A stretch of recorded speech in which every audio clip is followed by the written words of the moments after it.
Hi, gorgeous humans. Okay, so it's about to be April, which I have no idea how it's about to be April. Honestly, I have no concept of where this year has gone. And I guess I've spent most of it in the Kalari pit.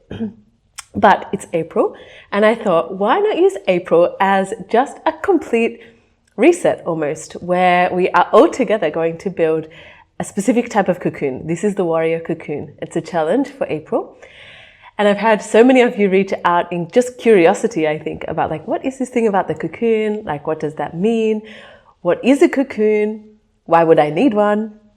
All of these things. And I've recorded a podcast episode about this already, but I thought how fun to actually do it as a challenge together, because conceptually a cocoon makes sense in our minds, right? Like it's the thing that holds the caterpillar builds around it so that it can dissolve and rebuild a new identity, which is then the butterfly. It's the next level. It's the next evolution with a completely different life. Like the life of a butterfly compared to a caterpillar is incomparable. The opportunities that they have, the parts of the world that they can see, their life is just a completely different thing altogether. You can't compare them.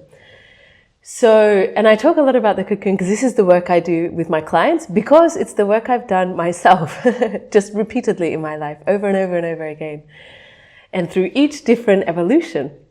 And the more I learn about this, the more I experiment with myself, the more I go through this process with my clients, the more I realize that the cocoon is the most important phase. And we give so much importance, I think, to the threshold moments because they feel like a big deal, right? Like they feel like they have a lot of excitement and a lot of momentum, and they feel significant somehow. Like we make the decision. Sometimes we like to treat ourselves to things around it. Like maybe we have a threshold moment around like wanting to get fit. And so, we go and buy some new active wear, and we maybe go and buy like a running watch and some running shoes, and we spend all this money, and then we start doing the things. And maybe the first couple of times we do the thing, it's nice. It's fun. We feel like we're achieving something. And then inevitably something happens in our life, right? Where just not everything runs smoothly all the time. So an instance will come along where things don't run smoothly all the time, and we fall off the bandwagon, as we call it, and then we just don't get back on again. And this can be so many different things. It can just be like starting it, realizing that things are actually difficult most of the time, or when we want to learn something new, when we want to have a new physical challenge, when we want to change like a mindset pattern or a behavior pattern or a habit that's deeply ingrained or a pattern from our childhood that's not serving us anymore. It's really not easy to let go of these things most of the time. So we start out with all of this motivation and we're like, yeah, this is going to be amazing. And then inevitably it doesn't happen straight away. Things get difficult, the process is difficult, and we just abandon the thing. And then we'll come back to it again, and we do it again and again and again and again. Maybe we abandon it altogether and we never come back to it. And that's why threshold moments feel kind of glamorous, because it's this whole thing, kind of like this New Year's resolution thing where it's like, yeah, I'm going to do it tomorrow. It's going to be this big thing and we're going to do it. And they're very easy to keep circling back to, because we have these moments, we have all this motivation, the motivation runs out, and then if we don't have any discipline or devotion to fall back on, we will just stop doing the thing. We need to rely on things other than feeling motivated or feeling excited for the thing. And this is where the cocoon comes in, really, because the cocoon is the process of enveloping ourselves with this sense of devotion and discipline and being held. That's the real feeling of the cocoon, I think. And this feeling of being held manifests in different ways, right? So in our physical cocoon, which is our physical body, we really want to develop this relationship with our physical body where we feel held by it. We never want to be at war with our body. We never want to be feeling bad things about our body. We never want to be resenting our body for these various different things that happen, often symptoms or illnesses, or just we don't like the way that our body looks, or we don't like the way that it feels. And so we turn that resentment towards ourselves as our own primary cocoon. And when we don't love our body can't love us back. Like, it makes it so difficult, because this very act of not loving and resenting and hating our bodies, some of us, and like I've been through part of that journey myself, of course, like multiple times. But the very act of those emotions creates a neurochemical state in the body that is damaging to the body. So we're asking all of these things of our body, but then not giving it what it needs to be able to support us in the way that we want. So first things first, our physical cocoon is of the utmost importance. And I'm learning this more and more and more. And the deeper I go into this Kalari journey, the more I'm discovering this.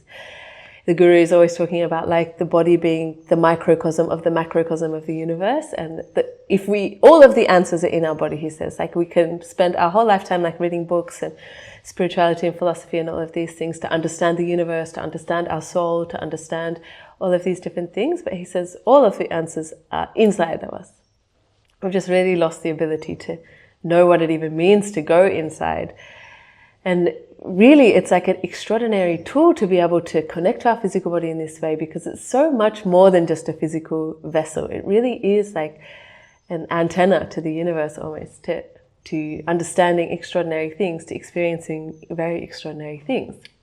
So firstly, there's this physical cocoon and being held by our physical cocoon. We want to feel supported by our body. We want to feel loved by our body. We want to feel like it will show up for us when we need it to, that we can push it and it will rise to the challenge, that it will come along with us on the journey, that we're in it together kind of thing. And conversely, we need to give our body those things. We need to give our body support. We need to give it love. We need to be there for it. We need to look after it. We need to really love it. We need to give it everything it needs to be able to give us what we need. It's a very extremely reciprocal relationship. And if there's an imbalance one way, it becomes extremely imbalanced.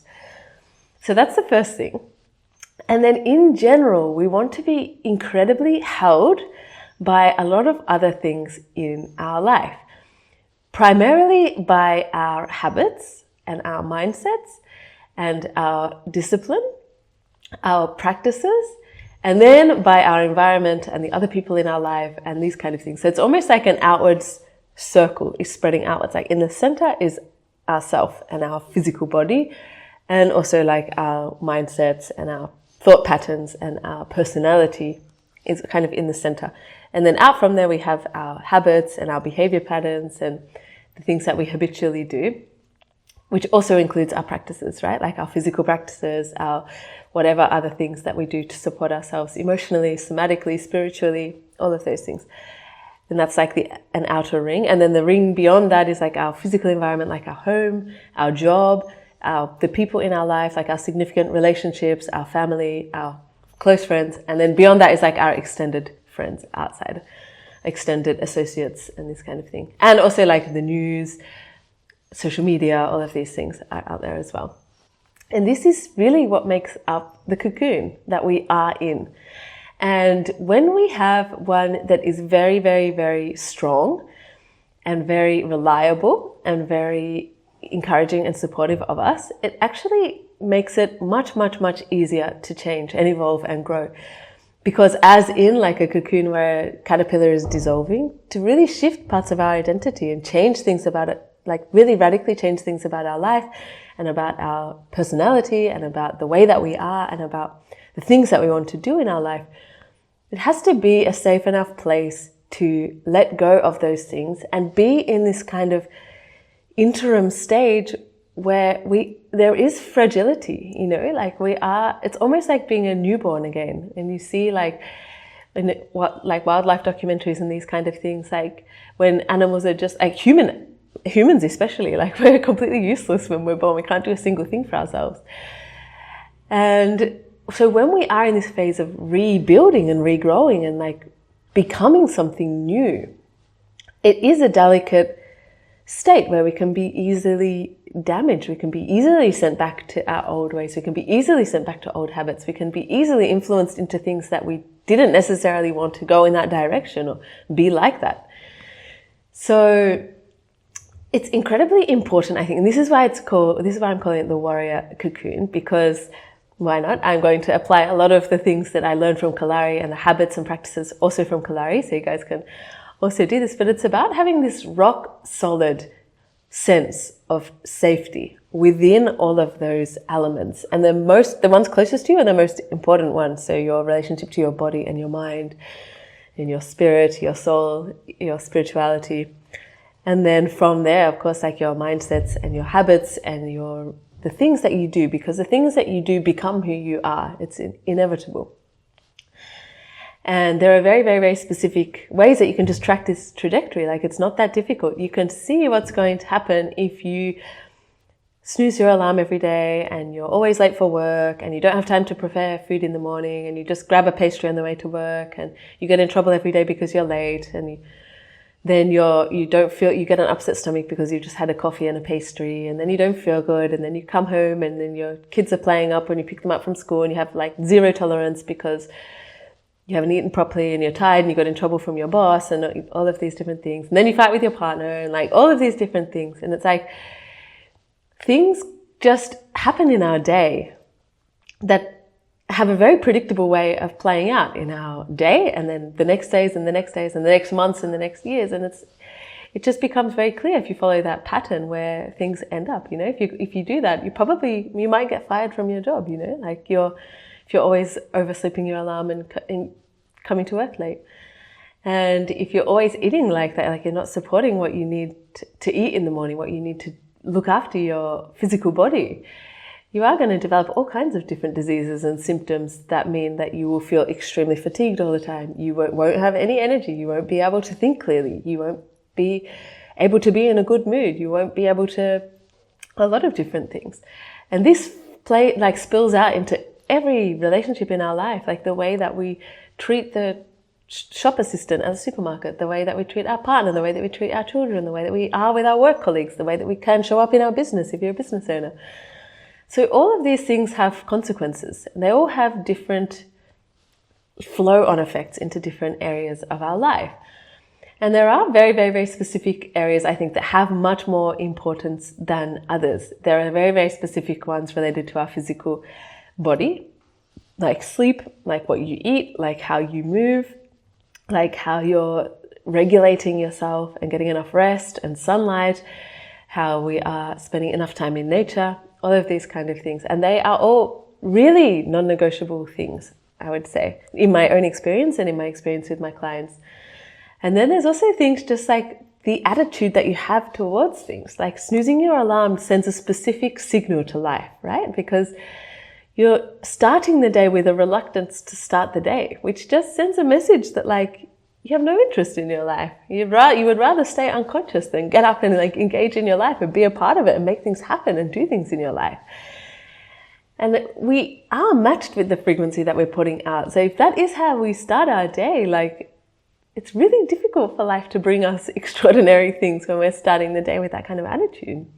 This also has to do with the way that we are open to new challenges, open to doing things a different way, open to trying new things, open to challenging ourselves in different ways, like open to being very disciplined, open to learning how to do things when we don't feel like them, because we said that we would do them and we would keep our word to ourselves. And developing this kind of discipline, this kind of relationship with yourself where you know how much you can push yourself and you know that you can push yourself and you will follow through. And then this, of course, flows on to all of the other things in your life, like how you are with other people, your ability to have boundaries, your openness, your willingness to have interesting conversations with people, your self-concept, your trust in yourself, your belief in yourself. And all of those things really add up to this sense of your cocoon. So if you want to have the kind of life that most people don't have, you have to have a cocoon that most people don't have. You have to have a level of belief in yourself that most people don't have. And I had this conversation repeatedly this weekend with like new clients and existing clients of mine, where I just said, they were saying like all of the different things that they're kind of going through and struggling with, that they need support with, and why they're coming to have coaching with me. And it's so funny to see this because I see it so much in my own self as well. But it's like, of course you're going to have to go through this journey yourself because you want to guide people through this at some point. So you're going to have to go through it yourself. You're going to have to see what this is like. You're going to have to learn to support yourself. You're going to have to learn what it takes to level up and hold it and hold it and hold it when it's uncomfortable, and navigate how that affects different parts of your life, and show up again and evolve again and do it again. And it's such a beautiful, beautiful thing, I think, because I would like, and also saying to these people, like, when they want this kind of different life, because these are people that are coming from different backgrounds, like they're quitting corporate jobs, wanting to quit, planning to quit their corporate jobs with these beautiful projects, or they have already quit their corporate job and committing to a completely different lifestyle in the wellness industry and this kind of thing. And going with all of the things that come along with this, the fear of being judged, the fear of visibility, feeling different than all of your friends back home, nobody in your life understanding why you would leave a perfectly good job with a perfectly good salary to go and live in India and do something crazy like teach yoga, on all of these different things. And it requires incredible strength of character to be able to be different like that and be judged like that and be misunderstood like that and still feel like you're okay doing your own thing, you're okay going down this completely different life path that you're also not quite sure how it's going to pan out. And the reason that the cocoon is so important in these moments is because most people never ask themselves these questions. What do I actually genuinely want to do with my life? If I didn't just stay in this corporate job that I'm just in because it pays the bills and it's what I've always done and it's what I studied and what I know how to do. But if you actually ask yourself that question, like, am I happy? Am I giving to life of my essence, of my passion, of my soul? Like, am I here on this earth to do this? Does it fill my heart with this burning desire? And the people that are brave enough to ask this question get to go through this process of metamorphosis, and they dissolve. And they, like the ones that really are serious about evolving and not falling back again to the threshold again, do come and get support, you know, like the calls I had this weekend were like starting the coaching containers with these people of how do I keep going? Like, help me keep going in this. Like, it's difficult, but I really want to make it happen. I really want to have all of the support that I need to be able to keep going down this ladder, keep evolving, keep being on this path, to create something extraordinary, to be able to give back, to be able to share my passion with the world. And so we all need this, right? We all need so much support in this, because it's almost impossible to ask those questions if we don't have a level of trust in ourselves, a level of belief in ourselves, and a level of strength in our own cocoon anyway. Because when we ask these questions and we answer them honestly, normally it means we have to change something, which is a very uncomfortable responsibility to have most of the time, because they're not easy things to do. In my own life, they've been so difficult. Different things of leaving different countries, ending relationships, quitting jobs, leaving friendships behind, like a lot of different difficult things, leaving somewhere and going somewhere else and starting over all over again and all over again and all over again. Coming back home a completely different person and having to reintegrate back home as a completely different person. So when we have a warrior cocoon, everything about this process becomes easier, because we learn that we can rely on ourselves. We learn that we can do difficult things as warriors do. We learn that we can fight. We learn that we have boundaries, that we can say no, that we can also say yes to things that we've never done before and that scare us a little bit and that we, don't necessarily know how to do.